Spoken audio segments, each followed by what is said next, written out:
Hello and welcome to the program. This edition of Newsroom series covering Nigeria's Northeast. I am Bukola Koka, and we begin with security matters. The Chief of Air Staff, Air Marshal Sunday Aneke, has warned Special Forces personnel that there is no room for failure, stressing that Nigeria urgently requires their expertise to effectively address the nation's security challenges.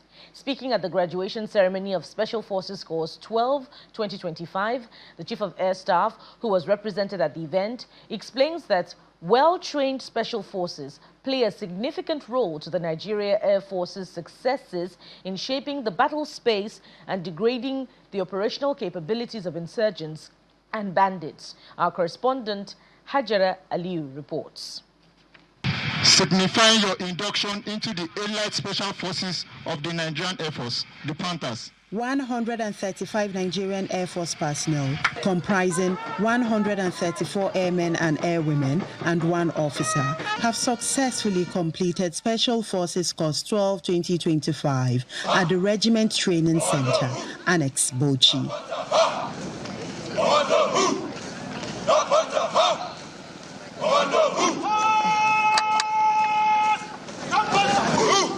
During the ceremony, the personnel are formally inducted into the Special Forces and are now known as Panthers, identified by their distinctive maroon beret. The 13-week training program is conducted in 6 phases. The trainees were rigorously tested on physical standards, completing 3.3 kilometers in 12 minutes, 45 push-ups and 45 sit-ups in 1 minute each, at least 12 pull-ups and 8 dips, and a 200-meter sprint in 35 seconds, all to guarantee only the fittest join the elite Panthers. It is an aggressiveness. As the ceremony unfolds, the Special Forces showcase various combat demonstrations, including commando self-defense skills. But the commando, being a trained personnel, sprints into action, disarming him using his pistol to neutralize him.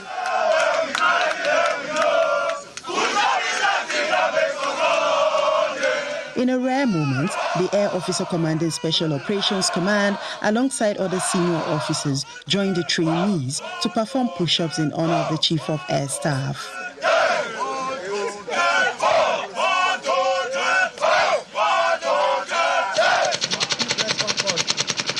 The assault team also conducts live fire demonstration, successfully engaging designated targets.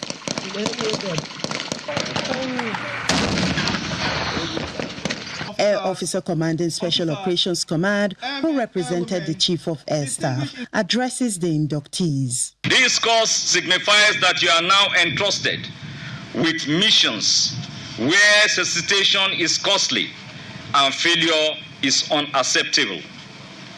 As special operatives, you are trained to close with the enemy decisively and operate in hostile environments.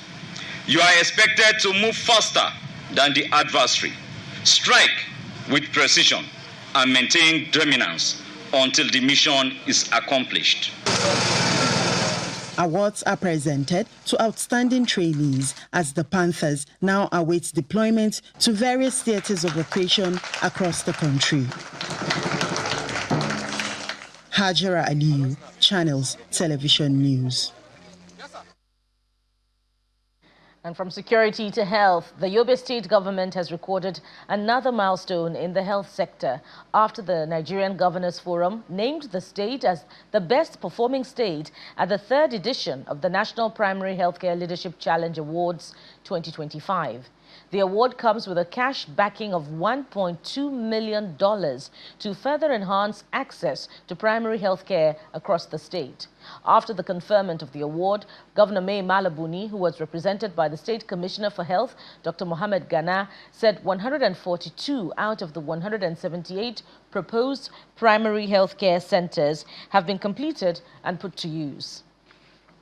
In the last 7 years of Governor Mai Malabuni's administration, healthcare has received significant attention at both primary, secondary and tertiary levels, moving towards the universal healthcare coverage.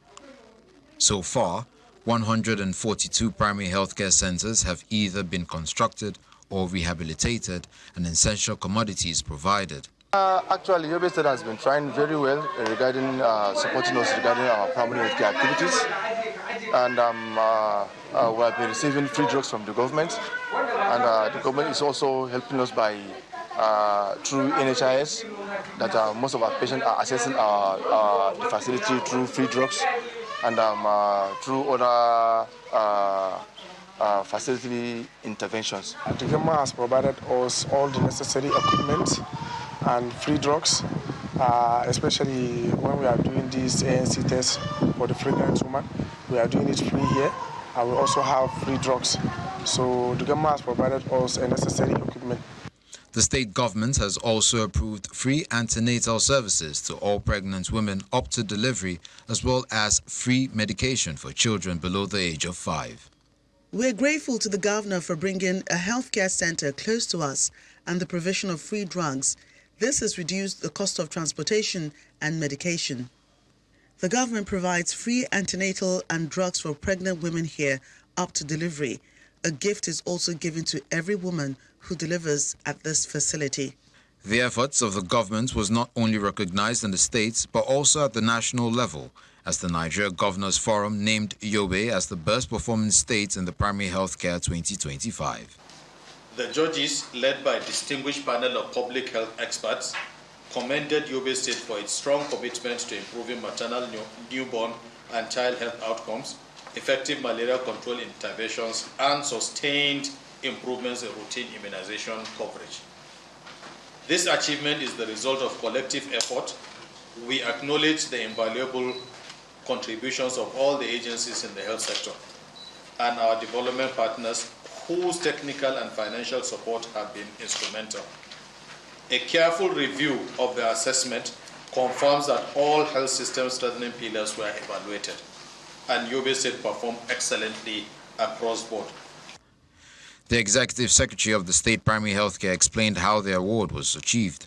We also institutionalized accountability, where we reward people that are doing well and then also sanction those that are not doing well.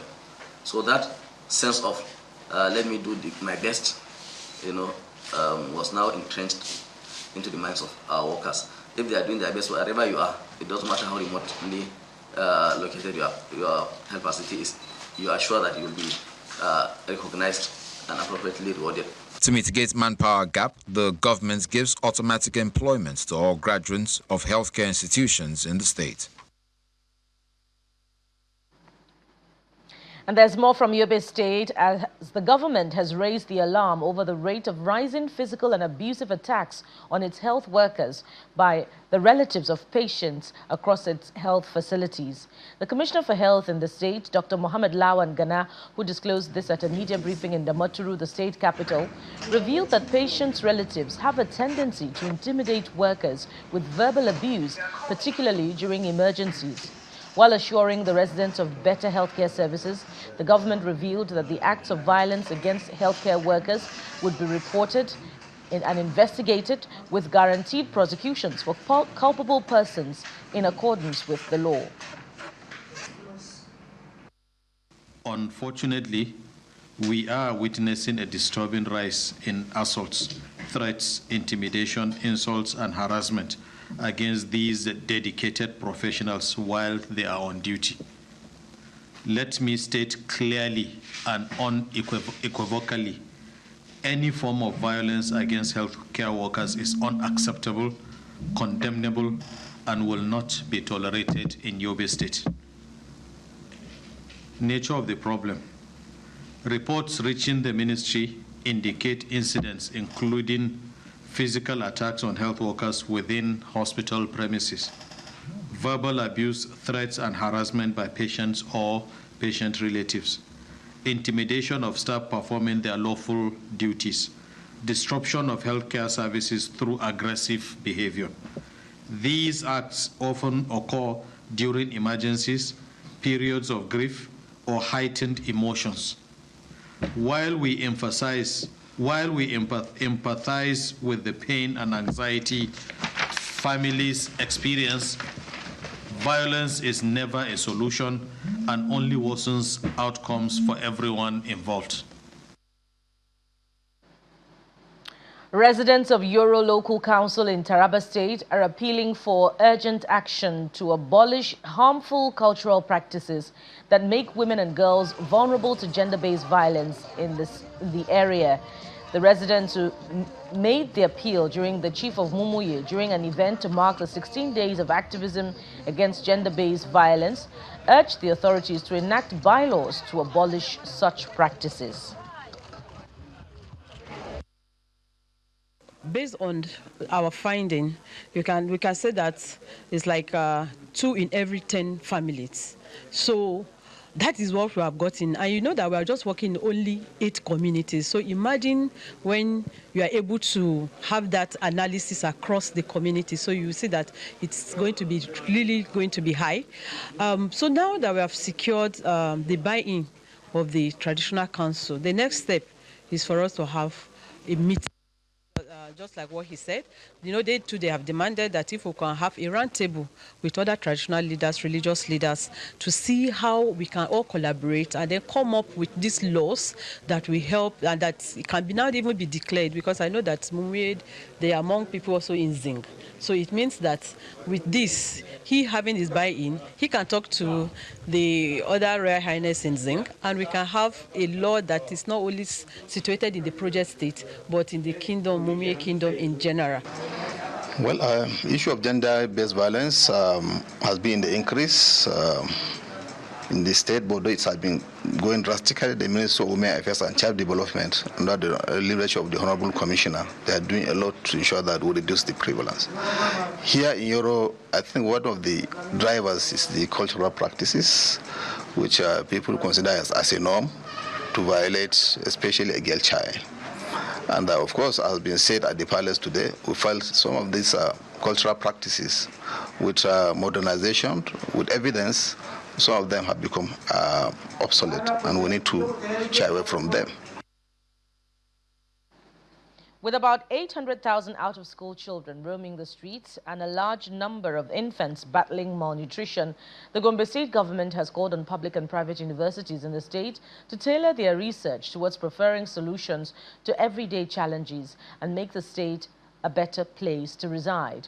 The call was made by the Commissioner for Education, Professor Aishatu Meigari, during the matriculation of 400 students into the Northeastern University, Gombe State. Representing the governor, Gombe State Commissioner for Higher Education, Mr. Shatima Gadam, restated the government's commitment to open up the state to investors in the education sector.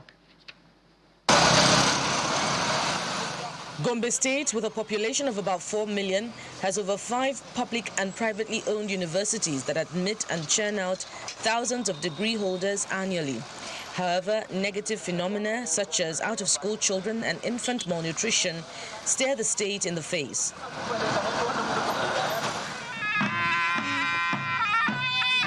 As part of plans to create a knowledge-based economy where problem-solving, innovation, research and information technology take center stage, the state government is charging public universities to deploy education as a tool for positive change. The Executive Governor of Gombe State for creating a peaceful, conducive, friendly learning environment, continuing support and encouragement of private institutions in the state. His administration is always welcoming private investors and educational development partners to invest and operate in the state. As a responsive government has made giant strides in education through reforms and transformation that has changed resources to results. Revitalization in basic, senior, and tertiary education, digital-driven classes, where we have targeted over 10,000 P1 to P3 students with digital devices. These are all areas of researches. Security and safety of our students, both in government and private schools, are a priority for this government. While revealing the university's collaborations to give candidates top-quality education, the Pro-Chancellor of the Northeastern University, Dr. Sani Jauro, highlights the institution's efforts to bridge the theory versus practice gaps through practical skills. We also have signed agreements with so many organizations in China in which there is a promise of training 10 best graduates of this university in entrepreneurship and so many other endeavors in China after graduation. So we assure you that we will continue to progress, and many more policies will be coming from the council that will make this university greater and greater and greater.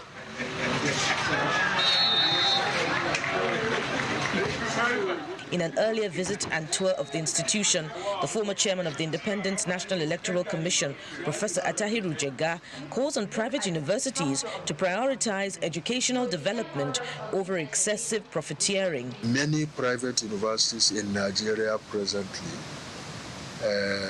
are really not contributing as they should to educational development in our country. Why? Because the mindset for appropriate investment and sustainability is not there. People want to put little money, create a few ramshackle structures, and then expect to make money and make profit almost immediately. So investment in education requires passion, requires the need for incremental positive changes, and also for really sustainable development. And what I have seen here, frankly, I'm very much impressed. The state government pledges to provide a more conducive business ecosystem for investors, especially educational entrepreneurs who prioritize impact over profit making.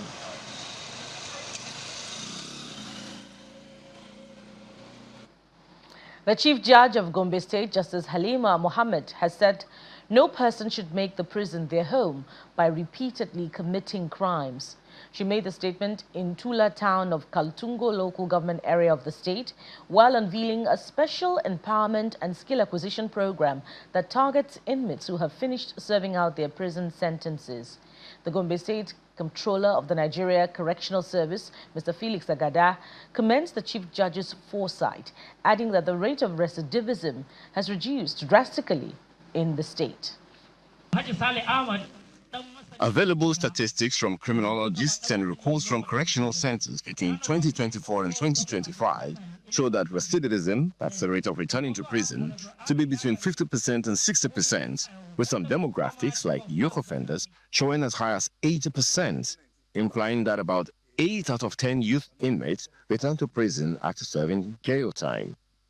With unemployment exacerbated by rigorous background checks for formal jobs being one of the major drivers of recidivism, the Chief Judge of Gombe State, Justice Halima Mohammed, is unveiling this special skill acquisition and empowerment program in Kaltungo local government area in partnership with the Nigerian Correctional Service. As parents, I'm soliciting your support. We are not here to ask anybody to actually contribute. We are saying that we should see our wards that are in the prisons as normal human beings who, for one reason or the other, are there, not mostly sometimes by themselves, but by mistakes of life. So we'll see from that perspective. I think we should be able to see them humanely and treat them also properly. For the Controller of Gombe State, Nigerian Correctional Service, the empowerment has been the missing piece in a total reformation of inmates before they are released. By launching the skill acquisition program today, we will be going a long way in not just training, but sustaining what has been started today. The sustenance is to ensure that when inmates are released, they are released with a skill that will easily integrate them into the society. For the chairman of Kaltungo local government area, Mr. Ilyas Sulaiman, the exercise will reduce crime rates in the community. Kaltungo local government want to sincerely appreciate you. We lack word to appreciate what you do. Not only Kaltungo local government, just because this thing is cited in Kaltungo, but the people, our youth that are here, not only in Kaltungo. I believe that what you did now, it will go a long way. We initiated another program under that particular training. We call it monitoring and evaluation. We want each inmate that is going out, we'll monitor him. We'll monitor him thoroughly to ensure that he's up to doing. Because there is no how we can just give him support or give him some materials. At the end of the day, he will come back again. So part of the things that we are doing in Smart Ideas, we'll have to reintegrate them into our own firm so that we ensure that they are responsible people in future.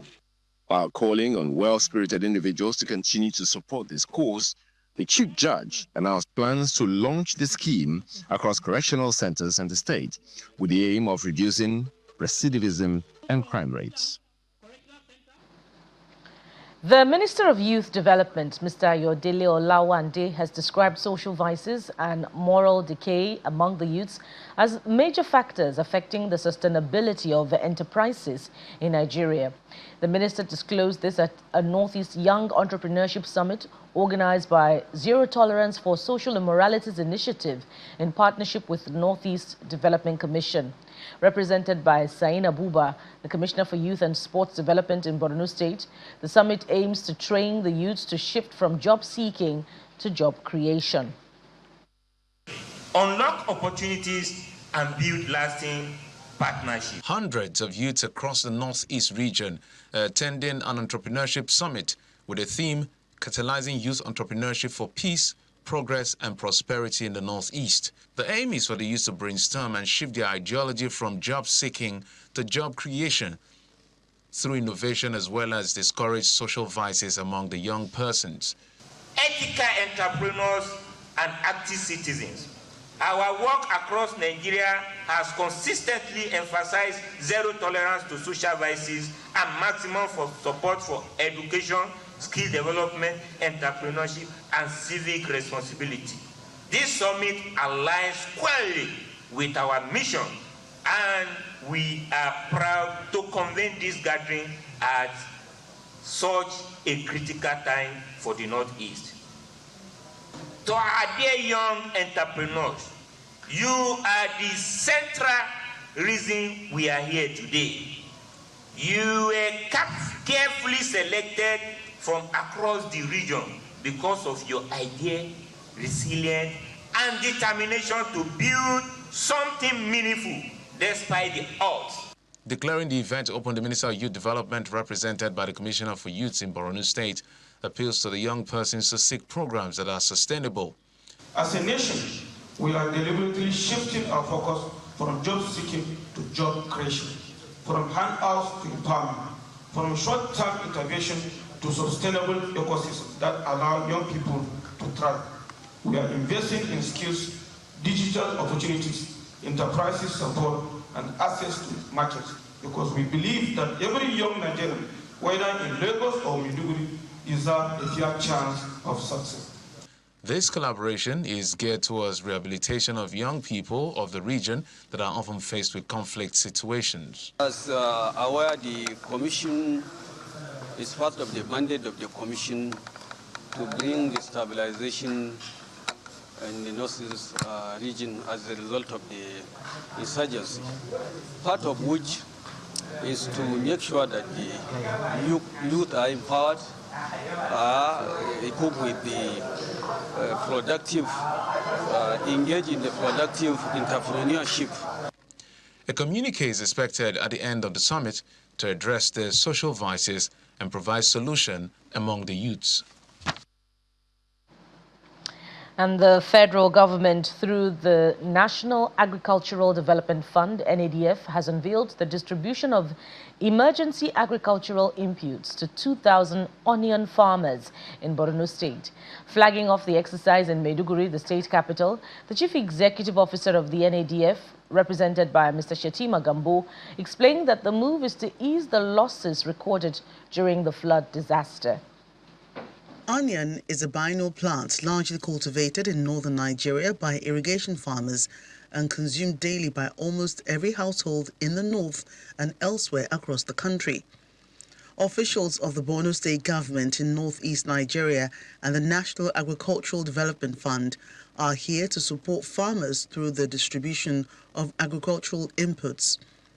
This intervention directly benefits over 2,000 onion farmers in significant step towards recovery. The onion value chain remains one of the strategic agricultural subsectors, contributing significantly to livelihoods, nutrition, and rural economic development. Unfortunately, many of our onion farmers have suffered devastating losses due to the unprecedented flooding. We especially recognize the struggle of farmers in states like Sokoto, Kebbi, Yobe State, and Borno, who bore the brunt on these disasters. This comprehensive onion intervention program begins today with the distribution of input, serving as its crucial first phase. This initiative is fully aligned with the renewed hope agenda of the President Bola Ahmed Tinubu administration. The exercise is a deliberate attempt by the federal government to reduce the hardship witnessed by onion farmers during the Borno flood disaster. Borno State Governor Babagala Zulum, who is represented at the occasion by the Commissioner for Agriculture, says the collaboration will boost the agricultural activities in the state, especially those affected by flood. With NADF's financial instruments and policy support, and the State Ministry's grassroots reach and program implementation capacity, we can co-design targeted programs that support productive resettlement, expand dry season farming, strengthen commodity-specific value chains such as onion production, and enhance farmer organizations and cooperatives for scale and efficiency. We are optimistic that such collaboration will significantly advance His Excellency's vision of household-level food security. 2,000 onion farmers in Sokoto, Kebbi, Yobe, and Borno State benefited from the federal government's gesture.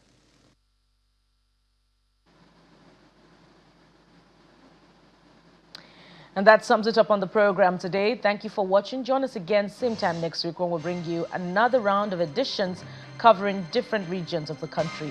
I am Bukola Koka. Bye for now.